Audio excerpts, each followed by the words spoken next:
దిలీప్ రెడ్డి గారు మీరు చెప్పండి. ఇప్పుడు బీఆర్ఎస్ హయాంలోనే ఏపీ నీళ్లు ఎత్తుకెళ్లిందని మంత్రులు విమర్శలు చేస్తున్నారు. మరి మంత్రుల విమర్శలను ఎలా చూడొచ్చుంటారు? ముందుగా ఈరోజు తెలంగాణ దేనికోసం సాధించుకున్నాం? ముఖ్యంగా నీళ్లు, నిధులు, నియామకాలను సాధించుకున్నాం. ఈ రోజు మొదటి అంశమే నీళ్లు. ఈ రోజు నీళ్లపై మాట్లాడే హక్కు కాంగ్రెస్ పార్టీ పూర్తిగా లేదు. ఈ రోజు ఈ రాష్ట్రాన్ని, ఈ తెలుగు రాష్ట్రాలను అత్యంత ఎక్కువ కాలం పరిపాలించింది ఎవరండి? కాంగ్రెస్ పార్టీ. ఈ రోజు గోదావరి నదిపై ఒకే ఒకటి ఎస్ఆర్ఎస్పి తప్ప, ఆ ఎస్ఆర్ఎస్పి కూడా ఎప్పుడో ప్రారంభించి ఎప్పుడో పూర్తి చేసి అందులో ఉన్నటువంటి పూడిక కూడా తీయకుండా అలసత్వం ప్రదర్శించింది కాంగ్రెస్ పార్టీ. ఈ రోజు తెలంగాణకు జల కళను తీసుకొచ్చింది ఎవరు ఒప్పుకున్నా ఒప్పుకోకున్నా, ఎవరు అవునన్నా కాదన్నా కేసీఆర్ గారు. ఈ రోజు కాంగ్రెస్ పార్టీ ఏం చెప్తుందండి? ఈ రోజు అన్యాయం చేసిందే కాంగ్రెస్ పార్టీ.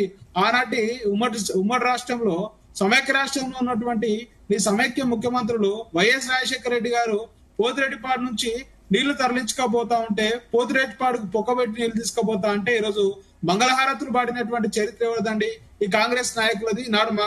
నాడు మంత్రులుగా చేసినటువంటి వారిది. ఈరోజు పేర్లు ఎందుకు? మన ప్రజలందరికీ తెలుసు కాబట్టి పేర్లు తీసుకోదలుచుకోలే.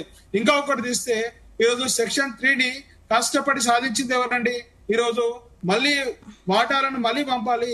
ఏ పరివాహ ప్రాంతంలో ఆంధ్రలో ఎంత నీళ్లు పారుతున్నాయి, తెలంగాణలో ఎంత నీరు పారుతున్నాయి, ఈరోజు గోదావరి కృష్ణా జలాలను మళ్ళీ రీఆర్గనైజ్ చేయాలి, పంపకాలు మళ్ళీ జరగాలని చెప్పి ఈరోజు సెక్షన్ 3 తీసుకొచ్చింది ఎవరండి? ఈరోజు జల కళను తీసుకొచ్చడం కాదు, ఈరోజు ఒక ప్రాజెక్టులన్నింటినీ యుద్ధ ప్రాతిపదికన కంప్లీట్ చేసినటువంటి ఘనత ఈరోజు కేసీఆర్ గారి ప్రభుత్వం ఉంది. ఈరోజు ఏం చెప్తున్నారండి? బనకచెర్ల ఏం చెప్తారు?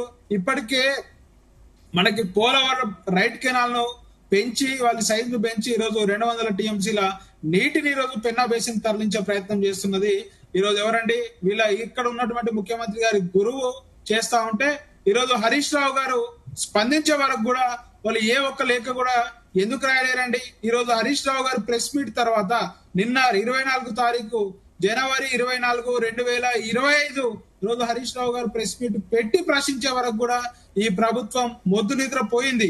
ఈరోజు ఉత్తమ్ కుమార్ రెడ్డి గారు అంటారు, మేము 22 తారీఖే లేఖలు రాసినామంటాడు. నిన్న వచ్చి హరీష్ రావు గారు ప్రెస్ మీట్ తర్వాత మీరు ఇక్కడ గమనించాలి, 22 తారీఖే మీరు లేఖలు రాసినట్టయితే ఈ రోజు నిన్న హరీష్ రావు గారు ప్రెస్ మీట్ 24 తారీఖు జరిగింది. అప్పటి వరకు ఎందుకు మీరు లేఖను మీడియాకు విడుదల చేయలేరు? వెనుకటి డేట్ వేసి 22 తారీఖు అని ఒక డేట్ వేసి ఈరోజు తెలంగాణ ప్రజల ముందు అడ్డంగా దొరికిన చరిత్ర ఈరోజు నీళ్ల మంత్రిగా ఉన్నటువంటి ఉత్తమ్ కుమార్ రెడ్డి గారిది. వారికి ప్రశ్నించే నైతికత లేదండి. ఇంకా ఒకటి చెప్తా, ఈ రోజు సలహాదారుని ఎవరిని పెట్టుకురండి? ఆదిత్యనాథ్ అనే ఒక వ్యక్తిని సలహాదారుగా పెట్టుకుండు. తనకు గతంలో 3 నెలలు జైలు శిక్ష పడ్డది. ఎందుకు పడ్డది? అది రాయలసీమ ఎత్తిపోతల పథకాన్ని ఈరోజు సమర్థిస్తూ సుప్రీంకోర్టులో తప్పుడు వాదనలు చేసినందుకు ఈరోజు ఒక చీఫ్ సెక్రటరీగా ఉండి, ఈ రోజు దేశ చరిత్రల చీఫ్ సెక్రటరీగా ఉండి జైలు శిక్ష అనుభవించి ఈరోజు 3 నెలల జైలు శిక్ష పడ్డటువంటి ఒకే ఒక వ్యక్తి ఆదిత్యనాథ్ గారు. ఈరోజు తెలంగాణ రాష్ట్రంలో ఏ అధికారి దొరకలేదా అండి పెట్టుకోవడానికి మీకు సలహాదారుగా? ఈరోజు యావత్ భారతదేశంలో దొరకలేరా? ఈరోజు ఆంధ్ర ప్రయోజనాల కోసం ఒకనాడు పోరాడి మొట్టికాయలు తిని తప్పుడు సమాచారం అందించినావు, తప్పుగా వాదనలు చేసినావు అని చెప్పేసి ఆదిత్యనాథ్ గారిపై ఈరోజు 3 నెలల జైలు శిక్ష ఖరారు చేసింది ఈరోజు ఆన్ రికార్డ్. ఆ అధికారిని తీసుకొచ్చి ఈరోజు నువ్వు ప్రభుత్వ సలహాదారుగా పెట్టుకుని ప్రజలకు ఏం సంకేతం ఇస్తున్నావు రేవంత్ రెడ్డి అని చెప్పి మా పార్టీ తరఫున ప్రశ్నిస్తా ఉన్నాం. ఇంకా ఒకటి, వీళ్ళు ఈరోజు చంద్రబాబు నాయుడు గారు పోతారు, ఏం చెప్తారండి? ఈరోజు మాకు నిధులు కావాలని చెప్తారు. ఏడీసీ బ్యాంక్ నుంచి, ఏషియన్ డెవలప్మెంట్ బ్యాంక్ నుంచి నేను నిధులు ఇప్పిస్తా అని నిర్మలా సీతారామన్ గారు చెప్తారు. వీరికి అసలు సో ఎక్కడ ఉందండి? ఈరోజు 15th నవంబర్ రోజే మొదటగా లేఖలు రాసిర్రు, మేము ఈ ప్రాజెక్టులన్నీ కలుపుతాము. ఏమేమి ప్రాజెక్టులు అంటే గోదావరి, కృష్ణ, మేము పెన్నాను మొత్తం కలిపేస్తాము అని చెప్పి. ఈరోజు మాకి కృష్ణాలకు నీళ్లు రావాలంటే మేజర్ గా తుంగభద్ర నది నుంచి వస్తాయి. తుంగభద్ర నది మీదనే ప్రాజెక్టులు కట్టొద్దు అని చెప్పేసి కూడా ఆనాడు ఉన్నటువంటి తీర్పును మీరు చూసుకోండి. ఈ రోజు వాటికి వ్యతిరేకంగా ఈరోజు ఏపీ మరియు కర్ణాటక రాష్ట్రాలు ఏం చేస్తున్నాయి? ఫిడ్ ప్రోకో ఒప్పందంగా నువ్వు ఇది కట్టుకొని నేను ఇది కట్టుకుంటా అని చెప్పేసి పంచుకుంటా ఉంటే ఈరోజు తెలంగాణ రాష్ట్రానికి చాలా తీవ్ర అన్యాయం జరుగుతూ ఉంది. ఈరోజు దానిపై ఎవరు ప్రశ్నించరు. ఈ రోజు నవంబర్ 15th రోజే లేఖ రాసిర్రు ఏపీ ప్రభుత్వం, మేము ప్రాజెక్టులు కట్టుకుంటామని చెప్పేసి.